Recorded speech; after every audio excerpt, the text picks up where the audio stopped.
আজকের বিষয়বস্তু বিভীষিকাময় দেশভাগ। আপনাদের আমি স্মরণ করিয়ে দিতে চাই, মোহাম্মদ আলী জিন্নাহর নেতৃত্বে মুসলিম লীগ তারা ভারতবর্ষকে বিভাজিত করার নামে দুটো বড় হিন্দু গণহত্যা সংগঠিত করেছিল। একটি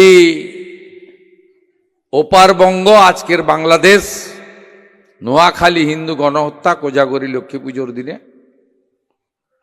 আরেকটা এপারে 1946 16ই August the great Calcutta killing ঘোষণা করে তদানীন্তন যারা রাষ্ট্রবাদী মানুষরা ছিলেন এবং কংগ্রেসের মধ্যেও একটা বড় অংশ ছিল, বিশেষ করে বাংলার, তারাও তদানীন্তন ভেবেছিলেন ক্ষমতার লোভে কংগ্রেসের যে অংশ কার্যত মুসলিম লীগের কাছে আত্মসমর্পণ করেছিল, দ্য গ্রেট ক্যালকাটা কিলিং এবং নোয়াখালী হিন্দু গণহত্যার পরে দ্বিজাতি তত্ত্বের ভিত্তিতে দেশভাগ হবে না, এটাই সবাই ধরে নিয়েছিল। কিন্তু ক্ষমতার লোভে দেশভাগ হয়েছে এবং এই বিভাজনে তার পরিণতি আজকে যদি আমরা স্বাধীনতার 8 দশক পরে বিশ্লেষণ এবং মূল্যায়ন করি, তাহলে দেখব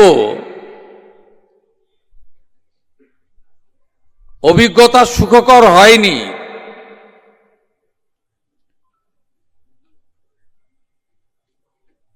উনিশশো 47 সালে আজকের পাকিস্তানে হিন্দু জনসংখ্যা ছিল 22%, আজকে 1% নেমে গেছে। ঠিক একইভাবে তদানীন্তন পূর্ব পাকিস্তান, আজকে বাংলাদেশে হিন্দু জনসংখ্যা 34% ছিল, আজকে নেমে গেছে 7%। তাই আজকের দিনটা বিভীষিকাময় দেশভাগ। আমরা সবসময় অখণ্ড ভারতের কথা চিন্তা করি, পূর্ণাঙ্গ ভারতের কথা চিন্তা করি। আপনি দেখবেন ভারত মাতার ছবিতে আমরা ফুল দিয়ে শুরু করলাম। এই ভারতবর্ষ কত বিরাট ছিল, কত বিরাট এলাকা জুড়ে ভারতবর্ষের আধিপত্য ছিল। আজকে ধীরে ধীরে ধীরে দেশকে খণ্ডিত করা হয়েছে। আজকে বিভীষিকাময় দেশভাগের কথা কেন আলোচিত হচ্ছে, তার কারণ এই ভয়ঙ্কর অতীত, বিশেষ করে দ্য গ্রেট ক্যালকাটা কিলিং আমরা কেউ ভুলে যেতে পারি না।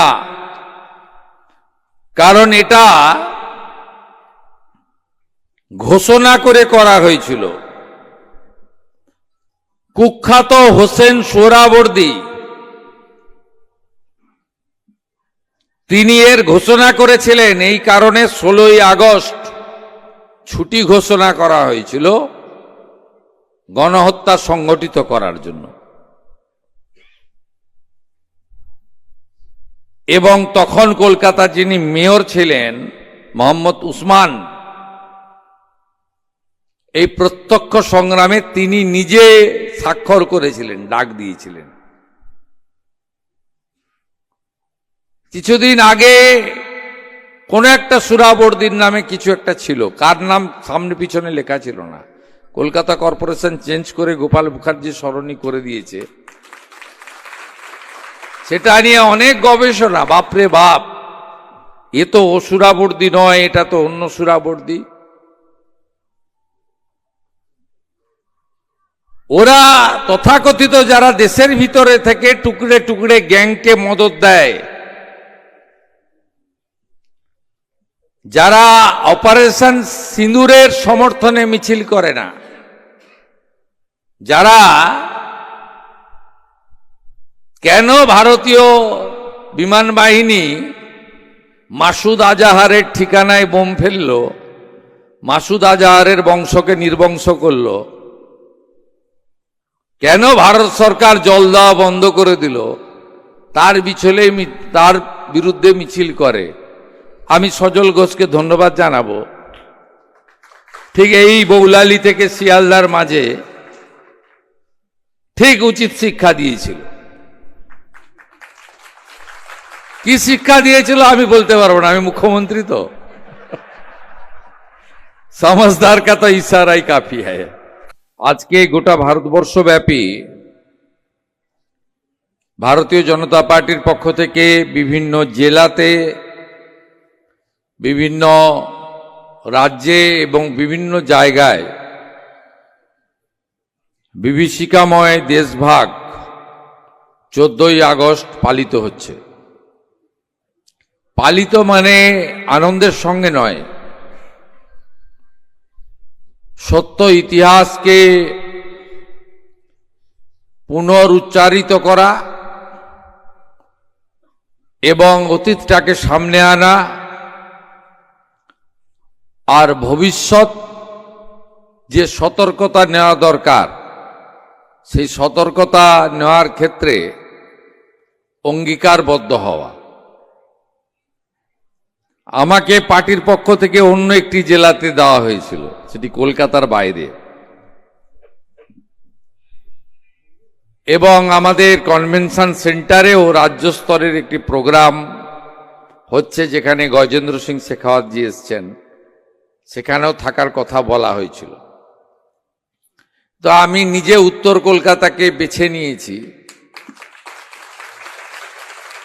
কারণ এখানে দ্য গ্রেট ক্যালকাটা কিলিং সবচেয়ে বেশি ক্ষতিগ্রস্ত এই এলাকা হয়েছিল,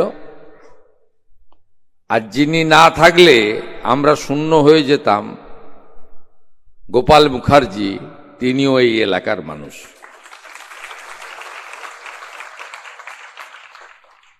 আমি উত্তর কলকাতা জেলার সভাপতি ভাতৃপ্রতিম তরুণ নেতা তমগ্ন ঘোষকে ধন্যবাদ জানাবো।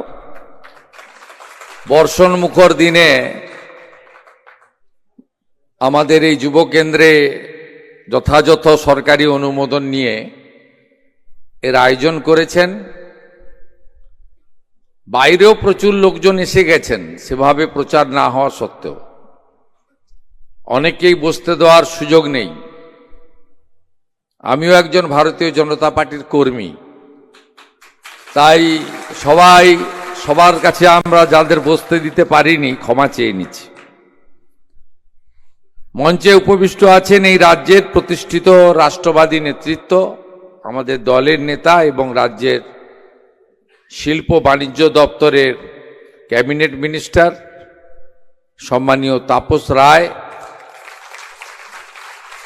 এই রাজ্যের যুব আন্দোলনের নেতা, কৃতি চিকিৎসক, স্বাধীন দায়িত্বপ্রাপ্ত রাষ্ট্রমন্ত্রী, ক্রীড়া ও যুব কল্যাণ এবং কনজিউমার্স অ্যাফেয়ার্স ক্রেতা সুরক্ষা ডাক্তার ইন্দ্রনীল খান। আমাদের মধ্যে উপবিষ্ট আছেন আমাদের ভারতীয় জনতা পার্টির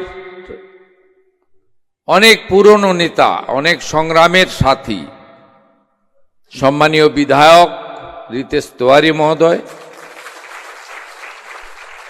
আমাদের লোকপ্রিয় নেতা 3 বারের কাউন্সিলর বিজয় ওঝা,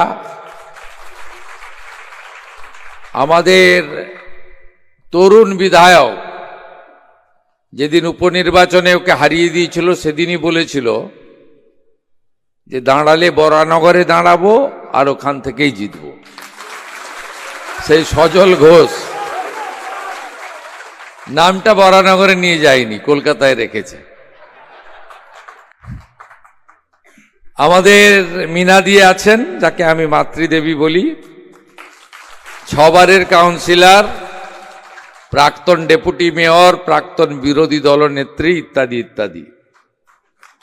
আমাদের আরেক লড়াকু নেত্রী, রাজ্যের নেত্রী প্রিয়াঙ্কা টেবরিয়াল রয়েছেন। বোঝা যাচ্ছে এন্টালির লোকজন একটু বেশি আছে।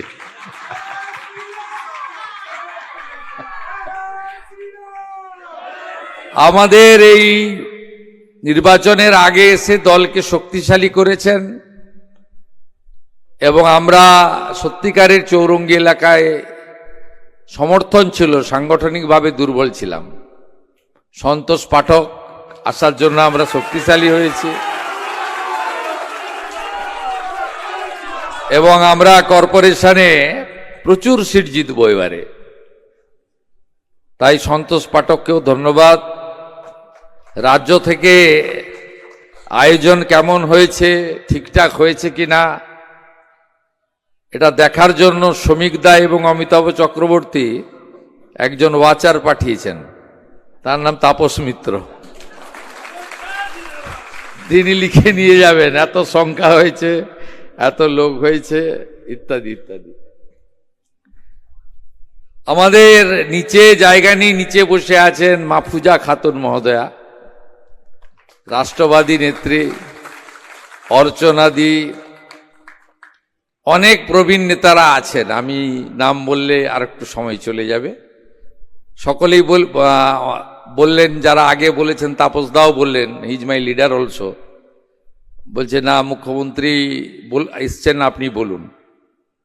আমি এখান থেকে মহারানা প্রতাপ উদ্যান নবরূপে সজ্জিত করা হয়েছে, কারণ এরা তো সব ভুলিয়ে দিয়েছিল। শিবাজি মহারাজ, মহারানা প্রতাপ, স্বামী বিবেকানন্দ, ডক্টর শ্যামাপ্রসাদ মুখার্জি, গোপাল মুখোপাধ্যায়, ক্ষুদিরাম বসু, সবকে ভুলিয়ে দিয়েছিল। তা আমি ওখানে যাব, অপেক্ষা করছেন সেখানে। তারপরে দক্ষিণ কলকাতা জেলা বিজেপি, তাদেরকেও খুশি করতে হবে, কারণ যখন কেউ ডাকতো না, তারা আমাকে ডাকতো ভারত মাতার পুজোতে। এবারে ভারত মাতার পুজোর উদ্বোধন আছে ঢাকুরিয়ার কাছে, সেখানে যেতে হবে। কারণ যখন আমাদের ডাকলে হল পাওয়া যেত না, পুলিশের অনুমতি পাওয়া যেত না, কে যাচ্ছে দেখতো, তার রাত্রি থেকে অত্যাচার শুরু হতো। তখন যারা ডেকেছেন তাদেরকেও মনে রাখতে হবে, কারণ অতীত যদি কেউ ভুলে যায় তার ভবিষ্যৎ কখনো ভালো হতে পারে না। যেমন এখন ছত্রভঙ্গ পিসি ভাইপোর অবস্থা হয়েছে।